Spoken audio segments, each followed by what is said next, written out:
예, 지난 시간에 이어서 소방전기 일반 문제풀이 계속 하겠습니다. 자, 31번 나가죠.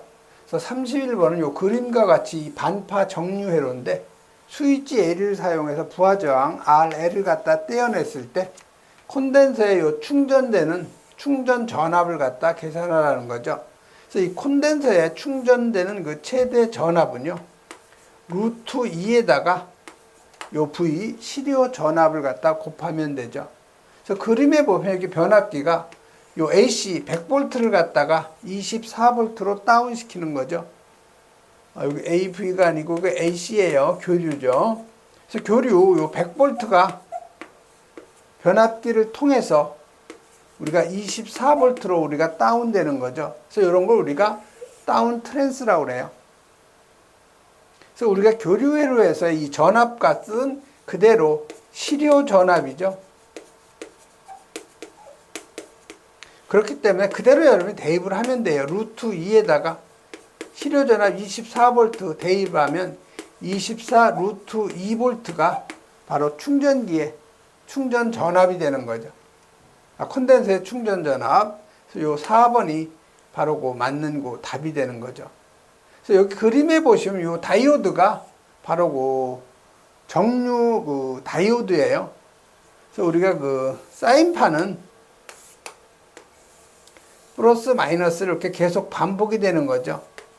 그러면 입력된 AC 전압에서 플러스 출력만 우리가 그 저장하는 거죠. 이런 식이 되는 거죠.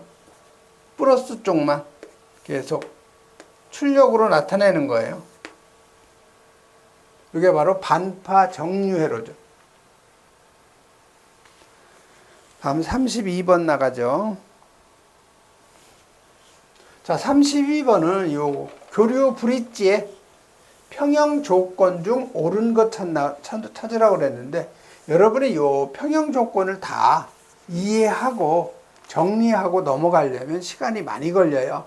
그렇기 때문에 이런 문제는 그림하고 답을 여러분이 암기하는 것이 가장 좋은 방법이에요. 그래서 마주보는 저항하고 요 콘덴서의 곱은 같다 이렇게 생각하시면 되는 거죠. 그래서 여기 R2하고 즉 저항 R2하고 요 콘덴서 C4죠. 요거의 곱은 마주보는 R1하고 여기 C3하고의 곱이 서로 같아야 된다는 거죠. 마찬가지로 이쪽에 R2 저항하고 C1이라는 이 콘덴서의 요 곱은 이쪽도 마찬가지죠. R4하고 C3의 요 곱은 서로 같아야 되는 거죠. 그래서 R2하고 콘덴서 C4 곱은 마주보는 거 R1하고 C3의 곱이 같아야 된다. 그 다음에 그 세로도 마찬가지죠. 요 R2하고 C1의 곱은 이쪽에 R4하고 C3의 곱이 서로 같아야 된다. 그때 가로하고 세로의 저항하고 콘덴서의 곱은 같다. 이렇게 여러분이 암기하면 쉽게 정리가 될 거예요. 그래서 맞는 그 답은 1번이고 답이 되고요. 그다음에 33번 가죠. 자, 금속 산화물 반도체인 그 전개 효과 트랜지스터의 특성으로 틀린 것 찾는 거죠. 그래서 2차 항복이 없고, 두 번째 보면 집적도가 낮다 했는데 집적도가 상당히 높죠. 그래서 이 전개 효과 트랜지스터는요, 우리가 그 칩이 있겠죠. 반도체니까 이 칩에 논리 소자가 이제 들어가는데, 여기에 뭐 저항도 들어가고 뭐 콘덴서도 들어가고 여러 가지 논리 소자가 들어가는 거죠. 이게 얼마나 많이 들어가느냐, 이 정도를 따지는 것이 바로 집적도예요. 그래서 이 전개 효과 트랜지스터는 논리 소자가 상당히 많이 들어가기 때문에 집적도가 상당히 높죠. 그래서 2번이 바로 틀린 거예요. 다음 34번 나가죠. 자, 이 34번은 인덕턴스가 0.5헨리, 코일의 리액턴스, 즉 유도 리액턴스가 753.65ohm이죠. 이때 주파수 값을 물어본 거예요. 그래서 우리가 유도 리액턴스라는 것은 각속도 오메가에다가 인덕턴스 곱한 거죠. 근데 우리 이 각속도라는 것은 2파이에다가 주파수 곱한 거죠. 그러면 여기에다 대입을 하면 2파이의 주파수의 인덕턴스죠. 그럼 여기서 우리가 물어본 건 뭐예요? 바로 이 주파수 물어본 거죠. 그래서 이 주파수는 2파이에다가 인덕턴스분의 유도 리액턴스죠. 요 식에다 여러분이 주어진 값만 대입하면 되는 거죠. 그래서 그 유도 리액턴스는 코일의 리액턴스니까 753.6오hm, 2파이에다가 인덕턴스가 지금 0.5헬리죠. 그래서 대입을 하면 주파수는 239.88, 즉 약 240Hz가 바로 주파수가 되는 거죠. 그래서 여러분이 코일의 요 유도 리액턴스 구하는 공식 꼭 여러분이 암기를 하셔야 되는 거. 35번 가죠. 자, 35번은 페루프 제어의 특징에 대한 설명으로 옳은 것 찾는 거예요. 그래서 여러분이 페루프하고 게루프 개념을 여러분이 이해를 해야 되겠죠. 자, 이 게루프는요, 여기서 기준 입력이 되겠죠.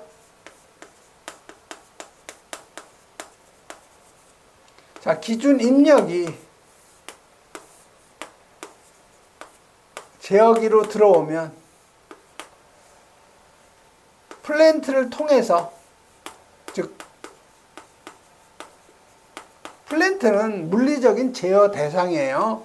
여기서 출력이 나가겠죠. 이 페루프라는 것은 제어기를 통해서 플랜트 제어의 대상, 그다음에 이제 출력이 나가겠죠. 근데 문제는 이 페루프는 기준 입력이 들어오면 제어기를 통해서 제어가 입력이 돼야 되겠죠.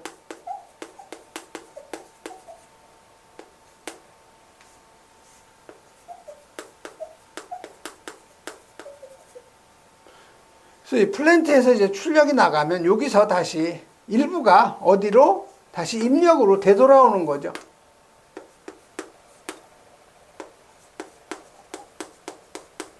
기준 입력이 들어오고 다시 명령이 다시 되돌아가는 거죠. 요게 이제 그 감지하는 기기가 있겠죠. 그래서 이 페루프는 이렇게 다시 일부가 되돌아온다는 거죠. 그래서 우리가 이걸 데모김 제어라고도 해요. 그래서 이걸 우리가 피드백 제어.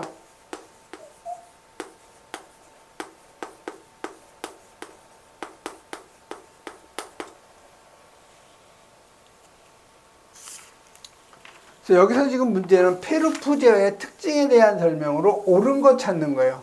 이걸 물어본 거죠. 자, 외부 변화에 대한 영향을 증가시킬 수가 있고요. 영향을 감소시킬 수가 있는 거죠. 증가가 아니고. 제품, 제어기 부품 성능에 따라 영향을 많이 받는다가 아니고 적게 받죠.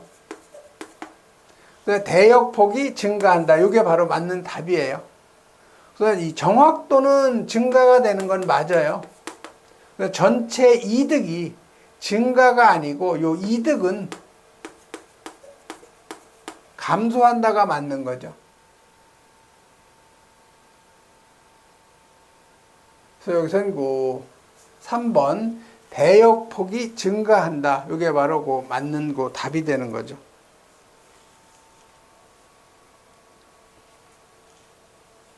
다음 36번 나가죠. 자, 요거 36번 나가기 전에요. 요 페루프의 요 특징이 있죠. 요건 시험에 아주 잘 나와요. 정확도가 증가가 되고 대역폭 증가, 그 다음에 외부 조건에 영향이 적다는 거, 그 다음에 입력대 출력비, 요게 뭐예요? 요게 이득이죠. 입력대 출력비, 다시 말해서 이득이 감소한다는 거. 구조가 복잡하고 설치 비용이 비싸다는 거에서 요 페루프의 요 특징은 시험에 자주 나오니까 여러분이 꼭 암기를 해 놓으셔야 돼요.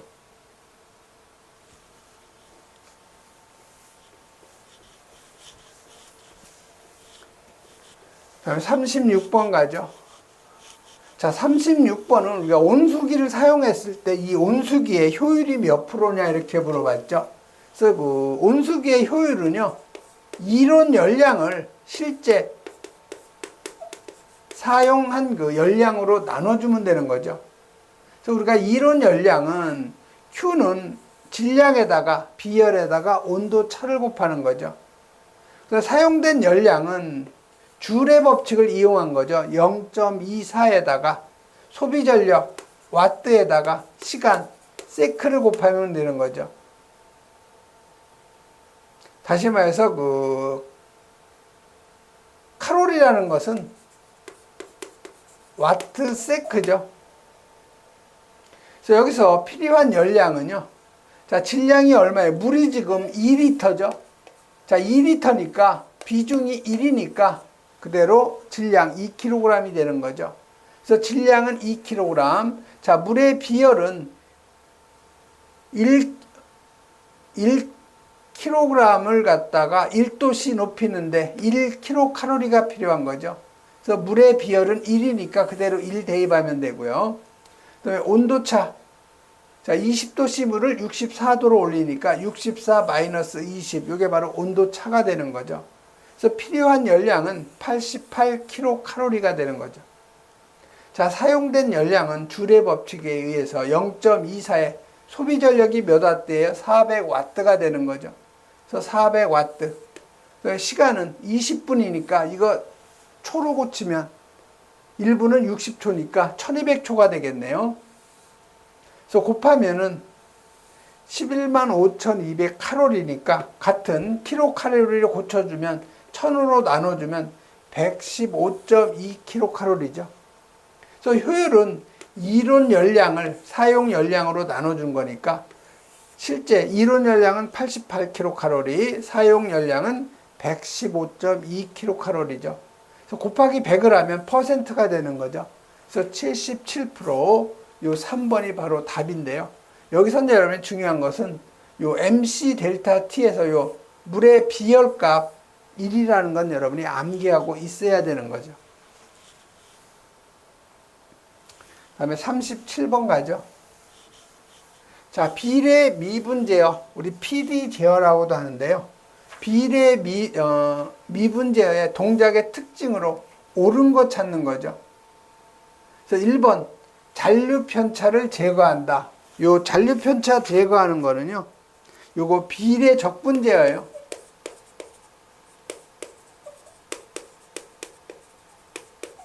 자, 불연속 제어는 온오프 제어죠. 그 다음에 여기 응답 소공성 개선, 요 놈이 바로 비례 미분 제어예요. 소공성을 갖다가 개선한다.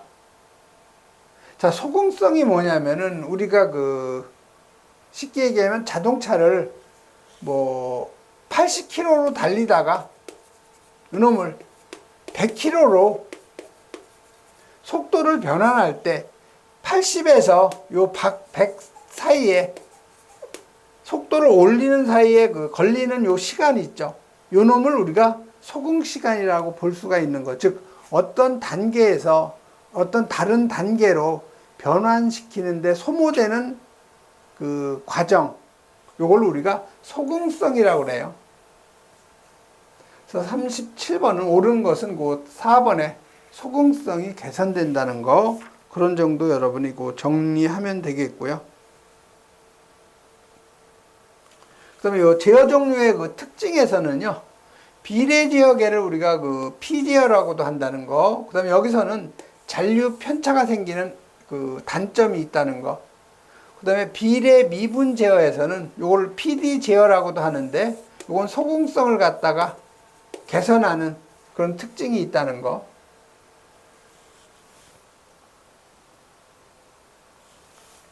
그 다음에 비례 적분 제어, 이놈은 PI 제어라고 하는데, 요거는 잔류 편차 발생 제거, 여기 간헐 현상도 제거된다는 거. 그다음에 비례 적분 미분 제어, 요건 PID 제어라고 하고, 요건 잔류편차 제어. 그다음에 온오프 제어는 불연속 제어라고 한다는 거. 그래서 여러분이 해설을 좀 여러 번 읽어보시면 되는 내용이고요.